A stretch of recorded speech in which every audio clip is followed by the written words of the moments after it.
And welcome back to those of you who were with us last time. I'm Michelle. And I'm Linda. And welcome back to episode 2 of our monthly show. Yeah, we are excited to be here with you and excited to talk about what's new for us and what's going on in the studio. Right. So Linda, did you want to talk first about what you were excited about? Sure.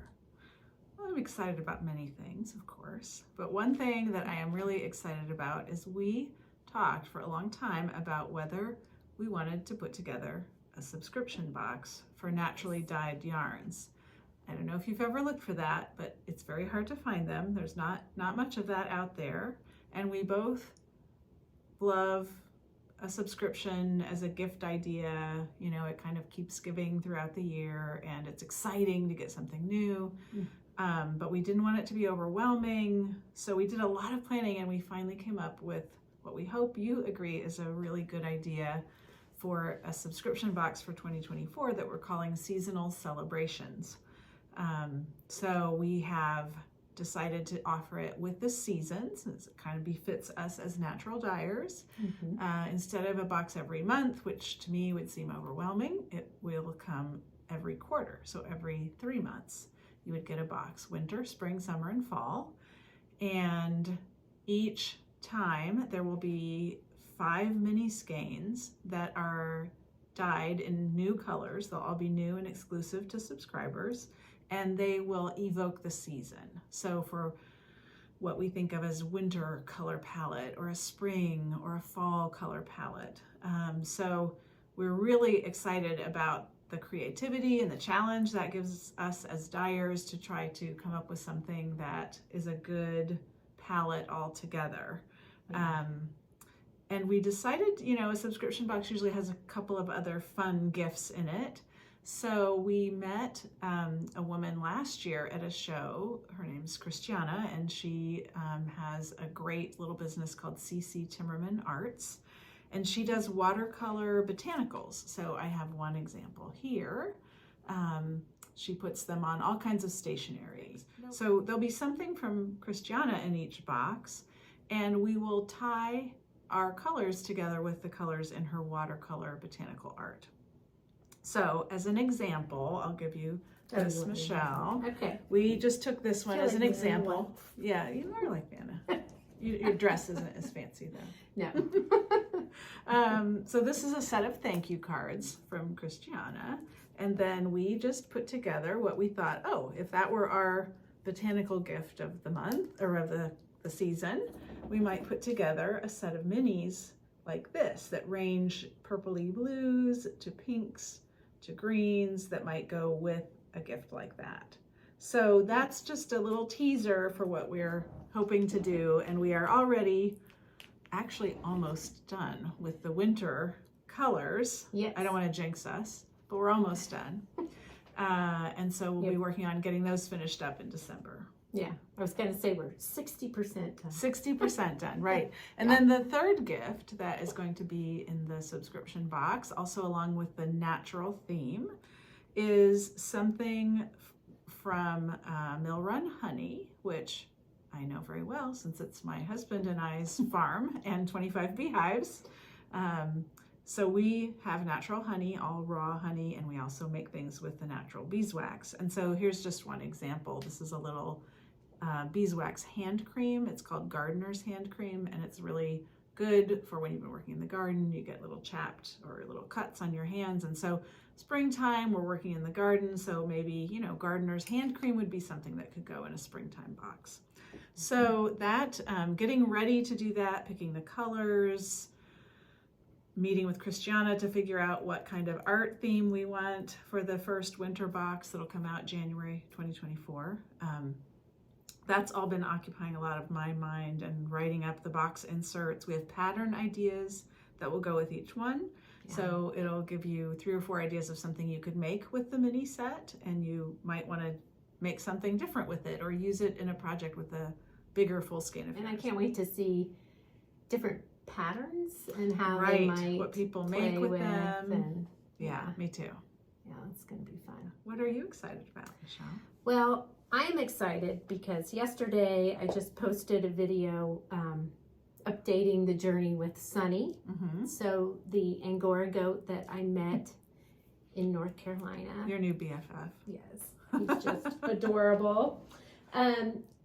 So, you know, I was kind of messing around with some of his hair color and seeing what the natural dyes would do on mohair, because we have never dyed mohair. Yeah, that is a totally new one. We Yeah. haven't even dyed anything that had a blend of mohair in it. Right. What drew me to him in the first place was how beautiful his hair is undyed, but of course we have to dye it as Well, natural right. dyers, you know. Yeah.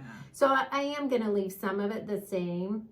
The locks are so beautiful. Yeah, aren't they so pretty? They're just so soft. Yeah. So I'm going to leave some of his hair like this. But I did a bunch of experiments in jars. And the full video is out, so you can see it on our YouTube channel. But like, here's one that is a really intense color that I liked. That is a really beautiful rosy color. Yeah. Yeah.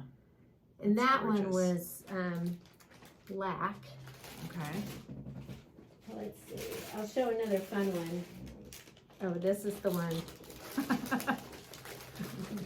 The 1970s I like this color. carpet. Yeah, I like it too. It's fun. It's like electric chartreuse. It's like a chartreuse. Yeah, definitely. Yeah. That's That's just weld. gorgeous though. Yeah, weld is so bright. Yeah. And Weld when is you, the same as what's in our native goldenrod. yeah, Same dye pigment. lutein. Lutein. Yeah. Lutein. Okay. Yeah. So that's fun. So one of the things that I got really excited about, well, yeah, excited is the right word, is we had a problem that I did not anticipate. And so during the pre-mordanting process, you can use different materials to get the fiber to take the natural dye molecules. And so you can use alum or some kind of metallic salt that helps the molecules bind to the protein. And alum is our most popular one. And You can use some plant things also. yeah, simplicose Simplicose. is another one. Takes up alum, so you Right. can use that if you like. But Yeah. So I was trying different mordants and to see how they would affect the hair color. And what I found was when we used a little bit of lac on alum, we got this light pink. And if you use a lot of lac on alum, you get this nice, deeper, richer color. But if I used copper sulfate, I was expecting to get a plum, a rich plum color, because the copper sulfate interacts with red dyes, like cochineal or lac in other settings, will make it a plummy purple. And it looked plummy purple in the jar, but when I rinsed it, it mostly all washed out. And so it's maybe a deeper gray, but it's not the plummy purple. when you put the copper sulfate on first as a pre-mordant before you put the color, the lac on, did it turn the locks kind of a bluish green like it normally does? Yes. So it looked like the locks took up the copper. It wasn't that they didn't take up the copper. Correct. And there were a couple of other colors. Madder root. So madder is another red dye. It's usually kind of orange or terracotta, like if you don't do anything to shift it. Right. So kind of a terracotta color. And I used a copper pre-mordant on that, and it did come out purple. Oh yeah. So it's not that the copper's not sticking. Right. The copper is sticking just fine, and it worked with madder, but not with lac. Not with lac. So if there are any chemists out there who can tell us about why copper might push away the lac molecules.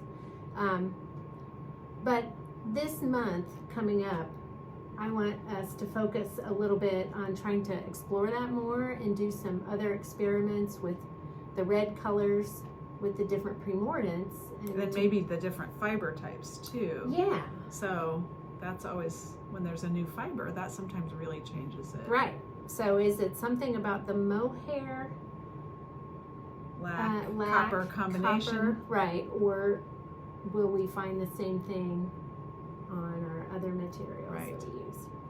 So stay tuned for that. I think this upcoming month, after we get through the holiday shows and preparing with our local events and things, that's what I really want to focus on next. Yeah, me too. So it will be good to answer that question, and we'll hopefully get a lot of beautiful pinks and purples out of it just Yes. in time for Valentine's Day. yes, that's true. Or spring. Or Anyway, spring, right? Are natural dyes more susceptible to UV light? Do they hold up over time? And so my quick answer in the comment was, if they're done well and done correctly, natural dyes can last centuries. They can last a very long time. And so we didn't even have synthetic dyes until the late 1800s. 1856 or something. Anyway, the late 1800s. So any of the old tapestries, weavings, old fabrics. Antique clothes and textile museums, anything before 1860 or so. Right, would have all had been naturally done. Naturally done, yeah. So, and part of that process is the mordanting process and how you handle the materials and which natural dyes you're using. So you won't see us using cabbage or black beans or something like that. Those might be fun to experiment with at home, but they're not really natural dyes. Right. So, And all dyes do fade, some, even Yeah. chemical dyes today. I'm sure, you've had the experience of the chair sitting in front of the window and where the sun shines in, it starts to get faded. And yeah. that happens too. Yeah. So one of the things we wanted to show was how we test about light fastness. Okay, I'm going to say that again. We keep a book of different tests that we have done. And so you can't see all the details here. Maybe I could show a close-up that we could cut away to. But what we do is, after we dye something and we're trying something new, this was using a different kind of primordant, the plant-based primordant. We use madder on one side and logwood that tends to be more susceptible to light shifting unless you add copper or other dyes with it. So we'll put the fiber or the yarn around a card and we label it clearly, and then we'll block half of it with another card or something like that, and then we put it up in the front window for at least a month, sometimes 6 weeks, and we'll document, when we started it and stuff. And then we take the card off and we can see how much degradation there is in the color. And so something like this shows a huge change by being in the light, whereas the madder doesn't. And then up here, this has a little bit of a copper in it. Both of these had copper. And so you can see the copper shifts just slightly, but not very much. So this we might use, but we would not ever use these because they do fade so much. Right. So that is a great question that someone sent in. And I think it's a common question. People, natural dyes fading. Maybe they haven't been properly prepared, or they've used something, like you said, like cabbage that makes a beautiful color. Maybe you use it to dye your Easter eggs, but it doesn't make a dye that binds to fabric and lasts. Right. or they think natural dyes maybe are going to be all sort of brown and yellow. They're not used to thinking about the vibrant colors that these medieval tapestries and things would have on them, which are incredible and, like you said, have been around for hundreds of years and still look gorgeous. Yeah. Thank you for that question, and keep them coming. Keep them coming. Yeah, we love to talk more about natural dyes. We decided when we had a little mini dye retreat with our friend Jean Haley in October that one of the things to, if you get a couple days away and you can really focus on some things, you can answer some questions that might seem sort of boring to other people, but are really fundamental kind of methods questions. And we live in an area where there are lots of big trees, and the big trees fall down, and then we end up with bins of hickory sawdust and oak sawdust and things like that. And those trees all have tannins in them, and they usually have tannins that give some kind of color. So being able to use them would be a great way to be sustainable, to use a local material that's freely available that otherwise, is going to get hauled away by the people cutting up the tree or whatever. So we did a little experiment to see whether we could extract the color from those local woods by letting it sit for a few weeks in water and kind of extract slowly on its own, versus the more traditional thing that people do with bark and with wood chips and things, which is to simmer them gently for 2 or 3 hours or something like that. So that was really at the heart of our experiment. Could we be even more sustainable and not have to boil something on the burner? Could we just let it soak, and how long would it have to soak? If we soaked it for 2 or 3 weeks, would it really give us a good color? That was the heart of our question. Yeah. First, we used hickory, oak, and birch. And in the background, you can see them sitting for 2 weeks. In the front, you'll see the jars where we put in some samples. And here are the colors after we pulled them out. When we compared them to cooking them for a couple of hours, on the right-hand side, you'll see each of them after they have cooked for a few hours compared to the ones on the left that had just been sitting in jars. While both methods gave pretty colors, the simmering in jars resulted in more vibrant and intense colors. Next experiment was on walnuts. These had been sitting in water for about 2 years. I started off with a 3-week plan. We weren't sure if they might not explode when we first opened them. Ooh. Does it smell? I don't smell anything. Oh my gosh. It's like solidified. They're solidified. Ooh. Look at that. That's the good stuff.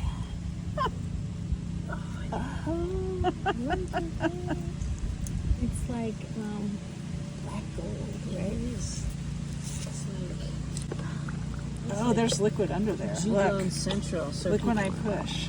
Oh yeah. It's now you can smell it. Now you can smell the walnut. woo! Hello. Yeah, if you poke a hole, I can pour some out. Yeah. okay. Well, With your hand, shove with your hand really hard into the. leave the Muck. nuts in there. Okay. Yeah. Pull it- There. There we go. Okay, now I will. Oh. There you go. Ooh. Okay. Ooh. it doesn't smell bad. Although walnut is a substantive dye, which means it doesn't need a mordant, we were interested in what colors we might get if we used alum versus copper. Copper gives the cool taupe colors up top, and alum gives the warm beiges on the bottom.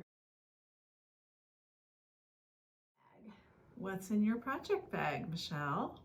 I actually have a couple of finished objects, so maybe Nice. that's the first one. So this is the Kirby. That is so cute. That little baby sweater. I love it. I think it turned out great. One of our students is having her first child, a baby girl. It's Skylar is her Oh. name. And so, and the mom, her favorite color is purple. So Nice. I made this for her. That is lovely. I really like that little pattern with the little lace, the leafy pattern at the Yeah, top. it's got the little leaf. Yeah, that is so pretty. Baby sweaters are so fun because they don't take so long. Yeah. And this looks like DK, Yes, this was DK. so it weight. really knit up nice and fast. Yeah. Beautiful. Yeah, thank you. So that was one. So the other one is actually a set. So you remember I was kind of obsessed by the Tromso, Yes, kind of. yeah. So then I had to make them for the whole family, right? So I have the whole set of 4 done. So this is the littlest one. I'll hold up the next one. Okay. Medium. It's like baby bear, mama bear. Yeah, in the middle bear. Well, we have 2 adult bears. Right. So this is another adult one. And this is the last one. 4 Tromso Lovely. hats. And I love them. They are so comfy. Mm-hmm. And They have this cute detail at the top where you sew the corners together. yeah. And these were by Helgi Locatelli. And I just love all of her patterns. But yeah. So those are my finished objects. Yes, we all got obsessed with these because they're so soft, and then we made a bunch of kits, and our loyal customers have been snapping up the kits, so we have just a few left. Yeah. I think there are 3 left right I now. think there are 3 left. but So yeah. that has been a really fun pattern. I actually made one for my dad also. So Oh, that's right. Yeah. I saw your post about it Yeah. on Instagram. That was very cute. Yeah. And you put the little Color Me Happy logo. I did put the little thing on the brim, just a Yeah. little Color Me Happy label that The label. we got to put on our eco-printed scarves. Yeah, I haven't done that yet. Maybe I should do that right up here. Cool. So I feel happy about this because I've had some knitting mojo problems lately. Yeah, that And happens. I know.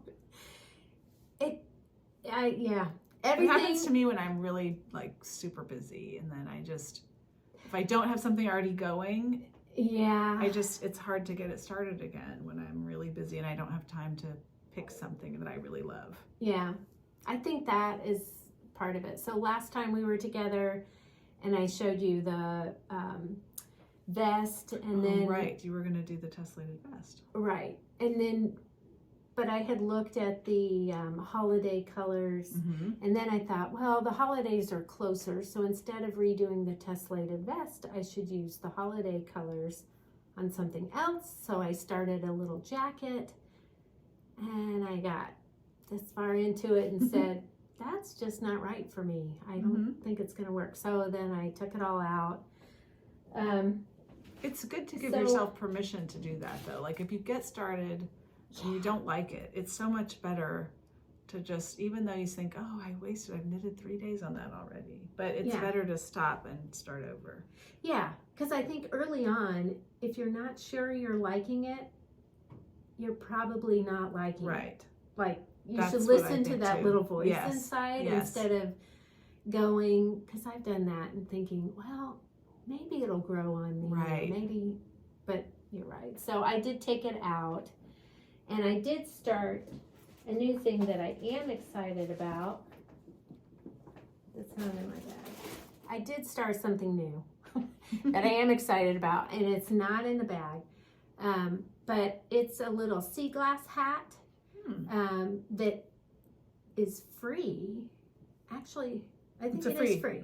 I looked it up when you said that. Mhm. Okay, yeah. So it's a sea glass hat, and I have loved that for years, like the sea glass tops. And so it can be a real scrappy pattern that you can use whatever your leftovers are. But last weekend, we put together a new woodland set of minis, and I just love those colors so much that I thought, I'm going to make a hat, that sea glass hat. Out of that. Out of And that. it's a nice example of something you can make with a mini set. So This is the woodland. So it has some of the wood experiments that we did in it, and some other colors It's got a really pretty dark green and a purple. Yeah, I love purple and green together. Me too. As you can kind of see. Right. Oh, I didn't say what I'm wearing. What am I wearing? You are wearing the shifting Northern Lights cowl Shifting Northern Lights, that you designed. Right. You should That I remember forgot the the name name. of it. I know. Well, I knew it was Northern Lights, but I can never remember. Did we say shifting Northern Lights? And it is shifting because the little waves shift. Right. It's short row Short patterns. rows. Yeah. So anyway, so I love greens, purples, and that's why. So I will insert the picture of the hat. And then the other thing in my bag that I have been working on that is not knitting is making these cute little Oh my gosh. crochet trees. Aren't Okay, these so fun? cute. Really cute. One of our friends posted she had done like a whole garland and made crochet. Mm-hmm. So she had done a whole garland of these with little snowflakes, I think they were snowflakes. Mm-hmm. Or stars. Maybe stars. Might have been stars. Anyway, they were just adorable. And so I've been making little trees, and they're easy and quick. And I believe this was a free pattern too. Mm-hmm. So it's on Ravelry. I'll post it in the comments below. Nice. But- So that's what I've been working on. That's awesome. So what's in your project bag? I'm excited to see this. Well, in our last episode, I talked about swatching for another vest, and I talked about how much I loved making vests, discovering it was so much faster when you don't have to knit the sleeves. Yeah. So I have been making my student vest. And here, Oh my gosh. That's beautiful. I love the sort of argyle pattern with the lace. Yes. It's really not difficult. You know, you don't have to memorize really anything. Yeah. The construction of this is you start in the round for the top Uh-huh. and through the shoulders. Yeah. You do some short row shaping in the back so it'll lay nicely. And then you divide and you knit the front part over here and the back over here, which is what I'm working on now. So I'm only about that far down.